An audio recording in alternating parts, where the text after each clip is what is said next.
Doctor Baba Saheb Ambedkar open university.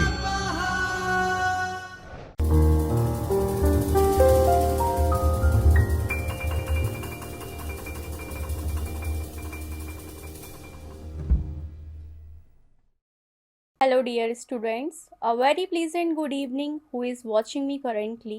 Previous lecture में हमने Indian contract act की डेफिनेशन, ऑफ़र क्या होता है, एक्सेप्टेंस क्या होता है, कंसिडरेशन क्या होती है, किसी भी ऑफ़र को हम लीगल कैसे बना सकते हैं, किसी भी कॉन्ट्रैक्ट को वैलिड बनाने के लिए कौन कौन सी बातों का ध्यान रखना पड़ता है, ये सारी चीज़ें डिस्कस की थी। आज के लेक्चर्स में हम इसके आगे डिस्कस करेंगे।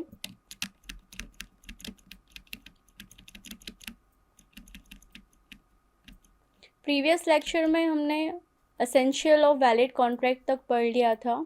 आई होप आप सभी को समझ में आया होगा। एंड आज के लेक्चर में हम नेक्स्ट स्लाइड से कंटिन्यू करेंगे, that is a contractual capacity. Contractual capacity का मतलब होता है every person is competent to the contract who is of majority age according to the law, which is he is a subject and who is of sound mind and is not disqualified। Means इस definition में कुछ points को highlight किया गया है, that is soundness, disqualification and age. मतलब सीधी सी language में लॉ हमको ये बताना चाहता है कि हमें किन पर्सन के साथ या किन लोगों के साथ कॉन्ट्रैक्ट साइन करना चाहिए, किन के साथ कॉन्ट्रैक्ट साइन नहीं करना चाहिए। तो किसी भी पर्सन के साथ कॉन्ट्रैक्ट साइन करने के पहले हमें कुछ बातों का ध्यान करना पड़ता है कि हमने जो ऑफ़र किया उस पार्टी को समझ में आया कि नहीं। At the time of offer वो ड्रंकन तो नहीं था, वो ड्रग एडिक्टेड तो नहीं है, हमने कहीं छोटे बच्चे के साथ तो एग्रीमेंट साइन नहीं कर लिया। तो कॉन्ट्रैक्चुअल कैपेसिटी का मतलब होता है ऐसा पर्सन जिसके पास सोचने समझने की क्षमता है और हमने जिस टर्म एंड कंडीशन के साथ उस पर्सन को ऑफ़र दिया है उसको सारी बातें समझ में आई। तो कॉन्ट्रैक्चुअल कैपेसिटी के अंदर लॉ ने बोला है कि हमें कुछ लोगों के साथ कॉन्ट्रैक्ट साइन नहीं करना, और उन लोगों में सबसे पहले आता है ल्यूनेटिक पर्सन। ल्यूनेटिक एक ऐसा पर्सन होता है जिसके पास सोचने समझने की क्षमता नहीं होती। उसको हम बोल कुछ और रहे होते हैं और वो समझ कुछ और रहा होता है। फॉर एग्ज़ाम्पल जनरल सी लैंग्वेज में हम बोलते हैं कोई पागल इंसान है, उसको हम समझा रहे हैं लेकिन उसको समझ में नहीं आ रहा। अगर हम उसके साथ कॉन्ट्रैक्ट साइन करते हैं तो वो कॉन्ट्रैक्ट वैलिड नहीं होगा। ही इज़ एन आइडियट, कोई मूर्ख व्यक्ति है, अगर हमने उसके साथ एग्रीमेंट साइन कर लिया तो वो भी क्या हो जाएगा, वैलिड नहीं होगा। एक छोटे बच्चे के साथ हमने उसको 10 रुपए की डेयरी मिल्क देकर उसके साथ कोई भी एग्रीमेंट बना लिया तो ये भी इन्फोर्सेबल बाय लॉ नहीं होगा। ड्रंक और ड्रग एडिक्टेड पर्सन के साथ भी अगर हमने कोई भी एग्रीमेंट साइन किया है तो वो भी क्या हो जाएगा, वैलिड नहीं होगा। As per the Indian Contract Act 1872, every person is competent to the contract who is of a majority age according to the law which he is subject and who is of sound mind and not disqualified by the law। मतलब law ने हमको बता दिया कि हमको एक major मतलब 18 above person के साथ कॉन्ट्रैक्ट करना है, वो पर्सन साउंड माइंडेड होना चाहिए और लॉ ने उसको किसी भी कैटेगरी में डिस्क्वालिफाइड नहीं किया होना चाहिए। All right, in which case a minor can enter into a contract. अब छोटा बच्चा है, अगर उसके पेरेंट्स नहीं हैं और उसको बेसिक्स नेसेसिटीज़ की रिक्वायरमेंट है लाइक रोटी, कपड़ा, मकान, हेल्थ एंड एजुकेशन, तो क्या वो कॉन्ट्रैक्ट नहीं कर सकता? The answer is no. There are some exceptional case जिनमें हम किसी माइनर मीन्स किसी बच्चे के साथ कॉन्ट्रैक्ट कर सकते हैं। या तो बच्चा बोले कि मेरी एज 18 अबव है, मेरे साथ एग्रीमेंट करो, लेकिन उसके बाद भी हम उसके ऊपर कोर्ट केस नहीं कर सकते अगर वो सारे बेनिफिट को एंजॉय करता है। तो can act as an agent. For example कि there is a mister A जिन्होंने मिस्टर बी के साथ कॉन्ट्रैक्ट किया हुआ है एंड मिस्टर ए के पास टाइम नहीं है, तो अपने कुछ काम के लिए वो उनके एक रिलेटिव हैं जिनकी एज है 16 साल, उनको बोल देते हैं कि बेटा मेरे पास टाइम नहीं है, मेरे बदले ये काम आप कर लो। तो बच्चा एक एजेंट के रूप में किसी के भी साथ एग्रीमेंट कर सकता है, लेकिन बच्चे के ऊपर आप किसी भी केस में भले ही वो 1000 गलतियां कर दे, आप किसी भी सर्कमटेंसेस में केस फाइल नहीं कर सकते। पार्टनरिंग विथ ऑल माइनर, अगर एक पार्टनरशिप फर्म है और देयर इज़ 5 पार्टनर्स, अगर वो पाँचों चाहें कि हमें किसी एक बच्चे के वेलफेयर के लिए या हमें किसी बच्चे की स्पॉन्सरशिप लेनी है फॉर द एजुकेशन और any other kind of reason like health, तो चारों या पांचों पार्टनर मिलकर अगर किसी बच्चे के साथ कॉन्ट्रैक्ट करना चाहते हैं for the benefit of minor, तो ये कॉन्ट्रैक्ट वैलिड होगा।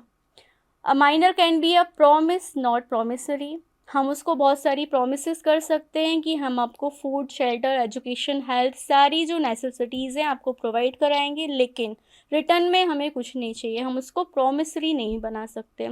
और माइनर के साथ किया हुआ हर एग्रीमेंट, हर कॉन्ट्रैक्ट क्या होगा, वॉइड एब इनिशियो होगा, it's not valid and holds no existence. सिर्फ ये कॉन्ट्रैक्ट जो होते हैं माइनर के वेलफेयर के लिए होते हैं, टू सप्लाई ऑफ नेसेसिटीज़। और अगर माइनर के जो गार्जियन हैं वो किसी कॉन्ट्रैक्ट को साइन करना चाहे तो माइनर के बिहाफ में वो गार्जियन कॉन्ट्रैक्ट को परफॉर्म कर सकते हैं। All right. अब डिस्क्वालीफाइड पर्सन की अगर हम बात करें, लॉ ने तो बोल दिया कि आप डिस्क्वालीफाइड पर्सन्स के साथ कॉन्ट्रैक्ट साइन नहीं कर सकते। तो डिस्क्वालीफाइड पर्सन्स क्या होते हैं?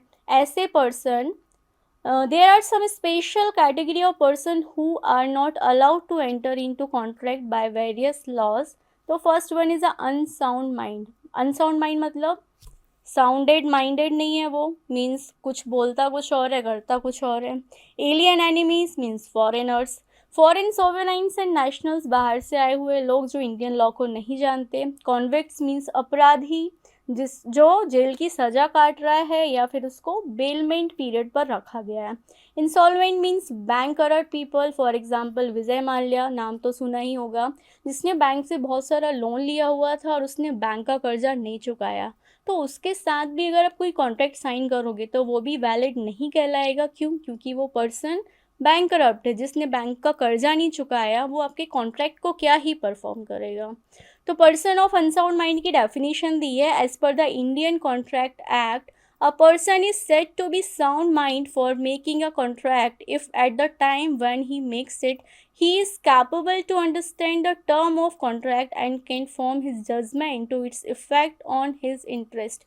कॉन्ट्रैक्ट को बनाते समय अगर वो सारी टर्म एंड कंडीशन को अच्छे से समझता है तो वो पर्सन क्या कहलाएगा? साउंड माइंडेड कहलाएगा। वो प्रॉमिस एंड रेसिप्रोकल प्रॉमिस को समझता है, एग्रीमेंट एंड कंसिडरेशन को समझता है, तभी हम उसके साथ कॉन्ट्रैक्ट साइन कर सकते हैं। अगर वो ल्यूनेटिक है, ड्रंकन है, इडियट है या उसके पास सोचने समझने की क्षमता नहीं है तो उसके साथ किया गया कॉन्ट्रैक्ट वैलिड नहीं माना जाएगा। All right. Foreign sovereigns and nationals, जिनको इंडियन लॉ की समझ नहीं है, तो वो क्या हैं? एग्रीड पार्टी हैं, बेचारे पर्सन्स हैं, तो हम उनको इंडिया में पनिश नहीं कर सकते किसी भी चीज़ के लिए। कॉन्वेक्ट्स मीन्स अपराधी, a person who has been awarded with sentence is termed as a convict for that period and can not enter in a contract during that time. अगर किसी ने कोई सा अपराध किया हुआ है और वो जेल की सलाखों की सज़ा काट रहा है, तो उस टाइम पर हम उसके साथ कॉन्ट्रैक्ट नहीं कर सकते। जब उसका सज़ा काटने का टाइम पीरियड ओवर हो जाएगा, टर्मिनेटेड हो जाएगा, तो वो पर्सन कॉन्विक्ट की कैटेगरी में नहीं आएगा और उसके बाद हम कॉन्ट्रैक्ट साइन कर सकते हैं। इंसॉल्वेंट मीन्स बैंकरप्ट पर्सन, जिसके पास पैसा नहीं है कि वो बैंक का कर्जा चुका सके, तो उसके साथ भी बनाया हुआ कॉन्ट्रैक्ट वैलिड नहीं माना जाएगा। एलियन एनिमीज मीन्स बाहर के लोग जो इंडिया में घूमने के लिए आए हैं या किसी कारण बस उस देश के साथ हमारी क्या हो गई है, वॉर डिक्लेयर हो गई है, तो ऐसे लोगों के साथ भी हम कॉन्ट्रैक्ट साइन नहीं कर सकते। All right. अब बात करेंगे हम फ्री कंसेंट की। फ्री कंसेंट को हम ऑलरेडी एक एग्जाम्पल के थ्रू समझ चुके हैं, बट लॉ की परिभाषा के अकॉर्डिंग भी समझना ज़रूरी है। According to the section 13 of the contract act, two or more persons are said to consent when they agree upon the same thing in the same sense। किसी सेम चीज़ के लिए सेम सेंस में अगर दो लोग एग्री होते हैं तो ऐसी कंसेंट को क्या बोलते हैं? Mutual consent. कंसेंट मतलब इच्छा। Here are the important point is the agreement of both the parties on the same point, that is also called consensus ad idem as per the English law। In case this consensus is not made while reaching an agreement, it will regard as void ab initio, that refers to not being enforceable by any of the concerned party। अगर दो लोग के बीच में agreement sign हुआ है और ज़ोर ज़बरदस्ती करके हुआ है, किसी को डरा कर धमका कर हमने कॉन्ट्रैक्ट साइन किया है, तो ये कॉन्ट्रैक्ट क्या होगा? वॉइड होगा। वॉइड मतलब इन्फोर्सेबल बाय लॉ नहीं होगा। Free consent as per the section 14 is when it is not caused by, मतलब लॉ ने हमको बोला है कि फ्री कंसेंट तब मानी जाएगी जब ये सारी चीज़ें कॉन्ट्रैक्ट में नहीं होंगी। लाइक कोअर्जन नहीं होना चाहिए। कोअर्जन मतलब हम किसी के साथ मारपीट करके अगर कॉन्ट्रैक्ट करते हैं तो वो कॉन्ट्रैक्ट क्या हो जाएगा? वॉइड हो जाएगा। अनड्यू इन्फ्लुएंस मतलब इमोशनल डलाइमा करके हम किसी को बहला फुसला कर कॉन्ट्रैक्ट साइन करते हैं, तो ये कॉन्ट्रैक्ट क्या होगा? वैलिड नहीं होगा। हमने फ्रॉड के इंटेंशन से किसी के साथ एग्रीमेंट साइन किया है तो वो भी वॉइड होगा। मिस रिप्रेजेंटेशन मतलब हमको ऑलरेडी पता था ये फैक्ट गलत है, ये टर्म गलत है, ये अमाउंट गलत है, कंडीशन गलत है, उसके बाद भी हम उसको करेक्ट करके ज़बरदस्ती सामने वाले के साथ बोल रहे हैं कि नहीं ये सही है, आप मेरी बातों का विश्वास करो, मतलब I am miss representing all the facts, और मैं उसके साथ कॉन्ट्रैक्ट साइन करती हूँ, तो ये कॉन्ट्रैक्ट क्या होगा? वैलिड नहीं होगा। बाय मिस्टेक मीन्स मुझे लॉ की समझ नहीं थी, सामने वाली पार्टी को भी लॉ की समझ नहीं थी, ये बात मुझे पता थी, नहीं पता थी, उसको भी ये बात नहीं पता थी, तो ऐसे में क्या हुआ? मेरी भी मिस्टेक है, सामने वाले की भी मिस्टेक है। Mistake of fact, mistake of law के कारण भी कोई भी एग्रीमेंट साइन होता है तो वो भी वैलिड नहीं होगा। All right. फर्स्ट टर्म हमको बताया गया है कोअर्जन नहीं होना चाहिए। अगर फ्री कंसेंट के साथ किसी के साथ एग्रीमेंट साइन करना है तो कोअर्जन नहीं होना चाहिए। अब कोअर्जन क्या होता है? As per section 15 of the act, coercion is basically consist of the following two features. अगर ये दो फीचर्स हैं मतलब उसकी कंसेंट जो थी वो फ्री नहीं थी। First one is a committing और threatening to commit any act forbidden by Indian penal code, मतलब हमारा जो आईपीसी चलता है इंडियन पीनल कोड, उसमें अगर हमने किसी को डराया है, धमकाया है, धमकी दी है, गन पॉइंट में किसी के साथ एग्रीमेंट साइन किया है, अनलॉफुल डिटेनिंग की है, तो ये कॉन्ट्रैक्ट क्या हो जाएगा? वॉइड हो जाएगा, वैलिड नहीं होगा। सेकेंड टर्म है हमारा अनड्यू इन्फ्लुएंस। अनड्यू इन्फ्लुएंस में क्या होता है? बेसिकली हम किसी सामने वाली पार्टी को डोमिनेट करते हैं और सामने वाली पार्टी डोमिनेट होती है। मीन्स एक पर्सन जो होता है जो एक पार्टी के ऊपर अत्याचार करता है और दूसरी पार्टी होती है बेचारी पार्टी, जिसको समझ नहीं होती, वो उस अत्याचार को सहन करती है। और जो डोमिनेंट पार्टी होती है कुछ एडवांटेज को टेक ओवर करने के लिए उस पार्टी के ऊपर क्या करती है? इमोशनल डलाइमा करती है। ठीक है, तो ऐसे केसेस में भी जो कॉन्ट्रैक्ट साइन होते हैं वो क्या होंगे? वैलिड नहीं होंगे। कुछ प्रिजम्पशंस हैं जो अनड्यू इन्फ्लुएंस की कैटेगरी में आते हैं। For example husband and wife, रोज़ लड़ाई झगड़ा होता है, रोज़ पैचअप होता है, ऐसा तो है नहीं कि बात बात पर वो कोर्ट तक चले जाएं और कोर्ट उनका इंतज़ार करे कि आइए आज क्या हुआ, हम आपकी केस को शॉर्ट आउट करते हैं। लैंड और टेनेंट के बीच में भी लड़ाई झगड़ा होता है, क्रेडिटर डेटर्स के भी बीच में होता है, लेकिन ये एक्सेप्शन नहीं है, ये प्रिजम्पशंस है।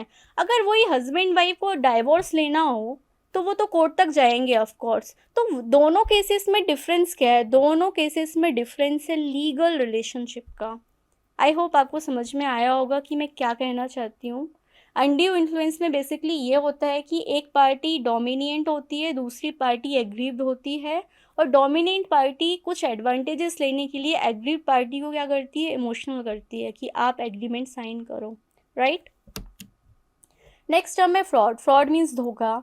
हम सब ने कभी ना कभी धोखा खाया होगा। राइट। फ्रॉड का मतलब होता है, fraud means as per the Indian Contract Act under the section of 17, fraud means and includes any of the following acts committed by a party to a contract with intent to deceive the other party thereto or to include him to enter into a contract। means कि हमने क्या है, intentionally किसी party के साथ धोखा करने की हमारी ऐसी भावना थी और हमने उसको बताया भी नहीं, हमारे मन में कुछ और चल रहा था, सामने वाला पर्सन बहुत सीधा साधा था, हम उसके साथ कॉन्ट्रैक्ट में आए, एग्रीमेंट किया और बाद में उसको पता चला अरे ये तो धोखा दे के चला गया। ये तो बहुत ही basic and common practical example है। The suggestion is to the fact of the that which is not true by one who does not believe it on to be true, active concealment of a fact by one having knowledge और belief of the the fact, promise made without any intention of performing it, हमने तो उसको ऐसे ही ऊपर ऊपर हवा में बोल दिया, आप ऐसा करो हम ऐसा करेंगे, हमारे बीच में डील है, सामने वाली पार्टी अपनी ड्यूटी कर रही है और हम तो पहले से डिसाइड करके बैठे थे कि हमको तो क्या है, सिर्फ ऊपर ऊपर का बोलना है, एक्चुअल में तो परफॉर्म करना नहीं है, तो ये क्या कहलाएगा, फ्रॉड कहलाएगा। Any other act related to the device means deceive करने के लिए हमने क्या किया, सामने वाले के साथ कॉन्ट्रैक्ट किया, तो ये सब क्या है, फ्रॉड के एग्जाम्पल्स हैं। नेक्स्ट टर्म है हमारा मिस रिप्रेजेंटेशन। मिस रिप्रेजेंटेशन, देखो सबसे पहले हमको समझना पड़ेगा प्रेजेंटेशन क्या होता है, किसी भी चीज़ को बताना, बोलना, एक्सप्रेस करना is called presentation. Miss word उसमें लग गया मतलब क्या है, हम झूठ झूठ बोल रहे हैं उसके सामने। तो as per the section 18 of the Indian contract act, misrepresentation को डिफाइन किया गया है, positive assertion in a manner not warranted by the information of the person making it of that which is not true through the beliefs it to be true, मतलब जो सही नहीं था उसको हमने सही करके बताया। तो ऐसे में जो कॉन्ट्रैक्ट साइन होंगे वो क्या कहलाएंगी, वॉइड, वैलिड नहीं कहलाएंगे। और अगर सामने वाली जो पार्टी थी उसने मिसरिप्रेजेंटेशन करके किसी के साथ धोखा किया या किसी के साथ मॉनेटरी एडवांटेजेस ले लिए और सामने वाली पार्टी को समझ में आ गया, तो जो बेचारी पार्टी होती है ना, जिसके साथ धोखा हुआ है या जिसका लॉस हुआ है, उसके पास ये राइट होता है कि वो कोर्ट तक जाए और बताए कि जज साहब मेरे साथ ऐसा हुआ है, मेरे साथ फ्रॉड हुआ है, इन्होंने जानबूझ के ऐसा किया है। तो कोर्ट क्या करेगी, सामने वाली पार्टी को बोलेगी कि भाई आपने ये गलत किया है, उसका जो लॉस हुआ है आप उसको कंपनसेट करो। ऑलराइट। मिस्टेक तो किसी से भी हो सकती है। For example mister A and mister B contract में आए, राइट। मिस्टर ए को भी कुछ बातें नहीं पता, मिस्टर बी को भी नहीं पता, दोनों एक दूसरे से अनजान थे कुछ टर्म्स में, दोनों को लॉ नहीं आता था, तो कुछ मिस्टेक्स के कारण हमारा कॉन्ट्रैक्ट चल नहीं पाया, हम दोनों पार्टीज़ ने ड्यूटीज़ परफॉर्म नहीं की। तो ऐसे कॉन्ट्रैक्ट्स क्या होते हैं, ऐसे कॉन्ट्रैक्ट्स भी वॉइड होते हैं। नेक्स्ट हमें कंसिडरेशन तो आप लोग समझ ही गए होंगे, any kind of monetary benefits, right, interest और प्रॉफिट और फॉरबियरेंस जो बायलैटरल ट्रांजेक्शन में होते हैं when we perform any kind of agreement. For example मैंने आपको ऑफ़र दिया था कि मैं अपना मोबाइल फ़ोन बेचना चाहती हूँ 10,000 रुपये में, आपने ऑफ़र एक्सेप्ट किया कि मैं आपका मोबाइल ख़रीदना चाहती हूँ 10,000 रुपये में। तो जो 10,000 रुपये बार बार हम बात कर रहे हैं मोबाइल के बदले, इसको क्या बोलते हैं, इसको बोलते हैं कंसीडरेशन। अब लॉ ने क्या बोला है, in simple terms consideration is what promise demands the price for his promise, मतलब कि जो पर्सन होता है वो अपनी प्रॉमिस के बदले में कुछ डिमांड करता है, उसको हम बोलते हैं consideration. The term consideration is use in sense of quid pro क्यो arrangement, that means in return of something, this something और कंसीडरेशन में बी इंक्लूड। अब मतलब किसी चीज़ के बदले कुछ मांगना कंसीडरेशन कहलाता है। अब हम किसी चीज़ के बदले क्या मांग सकते हैं, या तो पैसे मतलब मनी, बेनिफिट, राइट्स, इंटरेस्ट और प्रॉफिट, ऐसा कुछ डिमांड कर सकते हैं, मतलब किसी चीज़ के बदले कुछ चीज़ हमने भी मांग ली। According to the section 2A consideration is defined as, अब लॉ ने क्या बोला है, when at the desire of the promisor the promisee or any other person has done or abstained from doing or does or abstains from doing or promises to do or to abstain from doing something, such act and abstinence or promise is called a consideration for the promise। मतलब इतना घुमा फिरा के तोड़ मरोड़ के law ने हमको यही समझाया है कि सामने वाले पार्टी ने अगर आपको ऑफ़र दिया है किसी प्रोडक्ट के लिए और आप उस प्रोडक्ट को ख़रीदना चाहते हैं, तो ऑफ़ कोर्स वो फ्री में तो देगा नहीं आपको, ऑफ़ कोर्स उस प्रोडक्ट के बदले आपको कुछ पैसे देने पड़ेंगे, कुछ बेनिफिट्स, राइट्स या इंटरेस्ट या प्रॉफिट कुछ तो भी देना पड़ेगा भाई, क्योंकि जब तक आप बायलैटरल ट्रांजेक्शन नहीं करोगे तो ये कंसीडरेशन नहीं मानी जाएगी। और कंसीडरेशन जो है at the wish of promiser होना चाहिए, ठीक है। जैसे मैंने ऑफ़र दिया 10,000 रुपये मुझे चाहिए मोबाइल के बदले, जो भी मेरा मोबाइल ख़रीदेगा, तो मैंने खुद ही बता दिया कि मुझे क्या चाहिए, 10,000 रुपये। तो consideration at the wish of promiser होना चाहिए। Consideration past, present and future भी हो सकती है। फॉर एग्जांपल मिस्टर सी ने मेरा सेल फ़ोन ख़रीदने का ऑफ़र एक्सेप्ट कर लिया और उसने तुरंत मुझे पैसे दे दिए, तो तुरंत मोबाइल लेकर मैंने पैसे लिए, इसको क्या बोलेंगे, प्रेजेंट कंसीडरेशन। उसने बोला कि मैं कल पैसे दूंगा, मैंने बोला ठीक है, तो ये क्या हो गई, फ्यूचर कंसीडरेशन। वो उसके ऑलरेडी 10,000 रुपये मेरे पास थे, और मैं उसको वापस नहीं कर पा रही थी, तो मैंने उसको ऑफ़र दे दिया कि भाई जो 10,000 रुपये मेरे पास है उसके बदले आप मेरा मोबाइल फ़ोन ले लो। तो ये क्या होगी, पास्ट कंसिडरेशन होगी। The amount of consideration need to be adequate, कुछ भी धुंधलापन नहीं होना चाहिए। जितना बोला है 10,000 मतलब 10,000, 10,000 एक भी नहीं, 9,999 रुपीज़ भी नहीं। जितना अमाउंट डिसाइडेड है उतना ही ट्रांजेक्शन में होना चाहिए। Real and competent consideration, for example usually हम बात करते हैं कि हम आपके लिए ऐसा कर देंगे, जो चीज़ रियल में प्रैक्टिकली परफॉर्म करना पॉसिबल नहीं होती है, तो ऐसी चीज़ें कंसिडरेशन के अंदर नहीं आएंगी। फॉर एग्ज़ाम्पल, चांद तारे तोड़कर लाना, is it not possible in a practical approach. ये एक प्रोवर्ब है, मतलब जो आप बोलोगे हम आपके लिए करेंगे, तो ये कोई कंसिडरेशन नहीं होती है। कंसिडरेशन ऐसी होनी चाहिए जिसको हम प्रैक्टिकली किसी को दे पाएँ, right. Illegal consideration lead the contract void. फिर से वही example, liquor is a ban in a Gujarat. मैंने सामने वाली पार्टी को 10,000 रुपये दिए कि आप मुझे लिक्वर सप्लाई करो। सामने वाली पार्टी ने बोला ठीक है। उसके बदले मैंने बोला कि नहीं, मैं 10,000 रुपये नहीं दे पाऊँगी, अभी पैसे नहीं है, आप मेरा मोबाइल फ़ोन रख लो एंड उसके बदले 10,000 रुपये के बदले आप मुझे क्या करो, लिक्वर सप्लाई करो, ठीक है। तो ये कोई कंसिडरेशन नहीं है, क्योंकि ये लॉफुल कंसिडरेशन के अंदर नहीं आएगी। अगर ऐसा कॉन्ट्रैक्ट हम परफॉर्म करते हैं या कॉन्ट्रैक्ट बनाते हैं तो ये कॉन्ट्रैक्ट वैलिड नहीं होगा, ये कॉन्ट्रैक्ट क्या होगा, वॉइड होगा।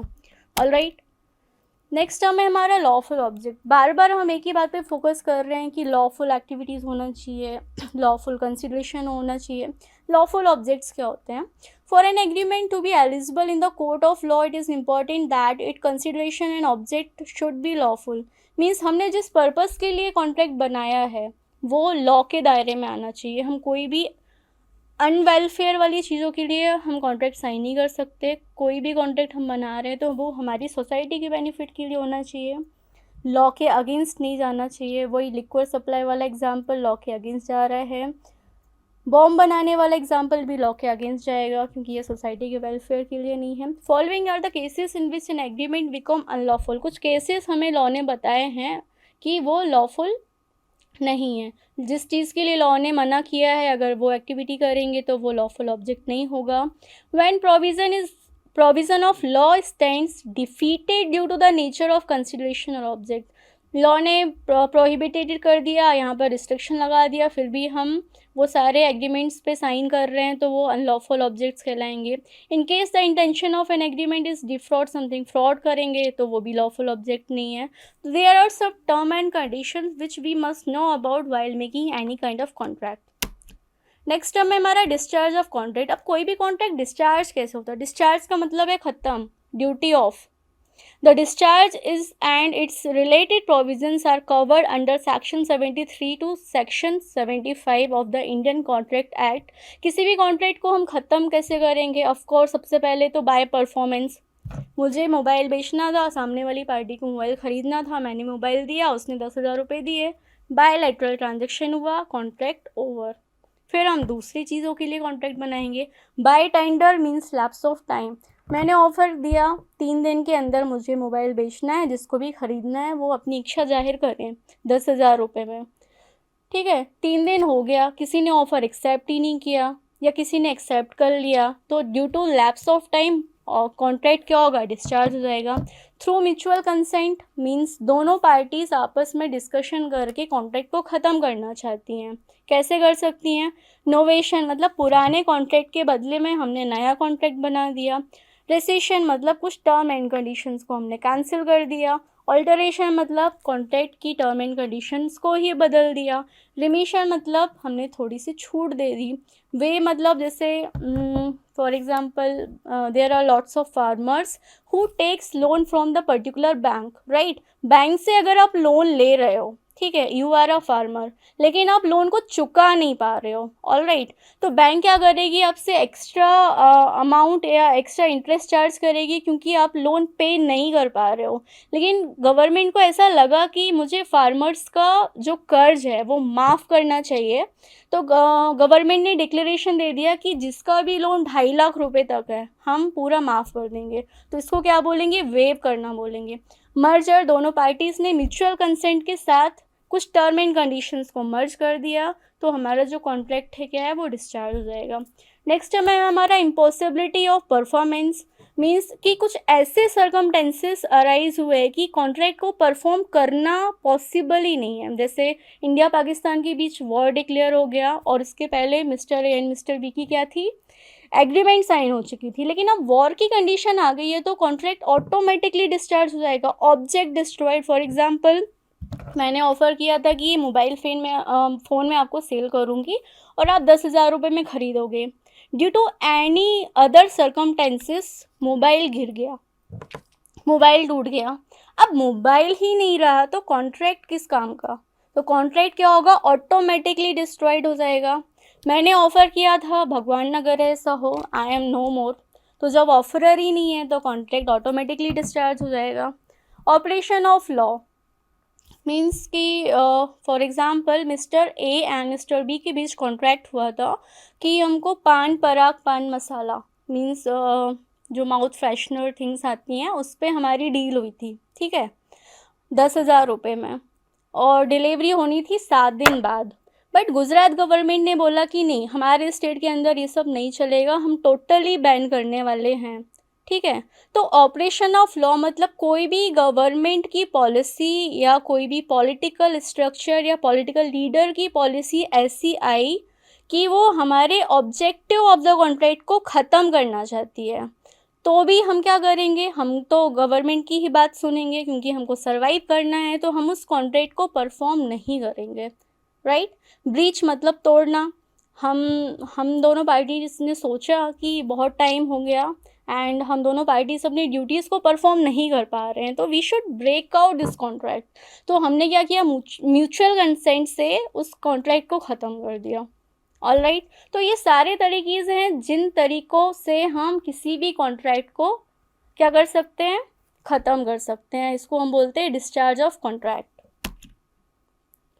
अब कॉन्ट्रैक्ट ख़त्म हो जाएगा तो क्या उसके लिए कुछ रेमेडीज़ होती हैं। As we all know that contract क्या है, एक लीगल परफॉर्मेंस है। कॉन्ट्रैक्ट साइन करने के लिए कुछ अमाउंट का खर्चा भी हमको करना पड़ता है, दोनों पार्टीज़ का टाइम जो कि बहुत ज़्यादा प्रीसियस होता है वो भी इन्वॉल्व होता है। तो अगर किसी भी पार्टी का लॉस होता है तो गवर्नमेंट के हिसाब से क्या रूल होना चाहिए कि जिस भी पार्टी का लॉस हुआ है उसको कॉम्पनसेशन मिलना चाहिए। तो अगर आप कोर्ट के दरवाजे तक जाते हो केस लेकर तो कोर्ट आपको क्या बोलेगा कि जिस भी पार्टी का लॉस हुआ है आप लॉस को कॉम्पनसेट करो। ऑल राइट, जो डैमेजेस होते हैं, damages are ordinary damages, nominal damages and special damages. Here is some words which we know before understanding the Indian Contract Act, कि हमें छोटे छोटे टर्म्स पता होना चाहिए, लाइक कंसेंसस एड आइटम क्या होता है, पोनेटो डैमेजेस क्या होते हैं, माइनर कौन होता है, परफॉर्मेंस ऑफ कॉन्ट्रैक्ट क्या होता है। ये सारी चीज़ें हम ऑलरेडी लेक्चर के टाइम पर डिस्कशन कर चुके हैं। All right, I hope you like my explanation way and आपको समझ में आया होगा इंडियन कॉन्ट्रैक्ट एक्ट क्या होता है। For any queries and doubt you can mail me on pragatikachi@gmail.com। Okay, आज की वीडियो में हमने डिस्कस किया कि जो कॉन्ट्रैक्ट होता है उसके लिए एसेंशियल एलिमेंट्स क्या होते हैं एंड अगर किसी भी एनी सर्कमटेंसेस के कारण हम कॉन्ट्रैक्ट को परफॉर्म नहीं कर पाते हैं तो किस पार्टी को हमें कॉम्पनसेशन देना पड़ेगा, कितना कॉम्पनसेशन देना पड़ेगा। अगर हम कॉन्ट्रैक्ट को परफॉर्म करने में कैपेबल नहीं है तो क्या हम कॉन्ट्रैक्ट को डिस्चार्ज कर सकते हैं। ये सारी जानकारी इस वीडियो लेक्चर्स के थ्रू आपको समझ में आई होगी। ओके, तो इस सेशन को ख़त्म करते हैं। Thanks for watching my video. स्वाध्यायः परमं तप